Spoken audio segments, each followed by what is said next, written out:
Pencurian sepeda motor yang dilakukan dua pelaku ini terjadi di Jalan Ahmad Yani Lorong Abadi, Kecamatan Jakabaring, Palembang.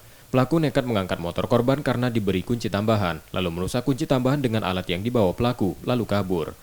Korban baru tahu motornya dicuri saat akan melakukan aktivitas. Ya. Dikunci Bu Dikunci, digembok, Tahan. pagar digembok. Berarti benar yang dari CCTV itu memang dia ngangkatnya Bu? Ngangkat pagar. Masalahnya utuh, gembok itu utuh, tidak ada cacat deh. Cek kita buka biasa deh. Nah, motor itu juga kita buka cek biasa deh, langsung sangkutnya di pagar. Motor itu kan, nah, kakinya cacat. Nah, cuman kan pagar ini kan biasa kalau dibuka dia bersuara. Iya. Nah, ini tidak bersuara, masalah posisi diangkat pagar itu.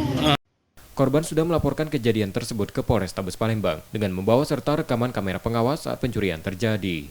Yudi Kiswanto, Kompas TV, Palembang, Sumatera Selatan.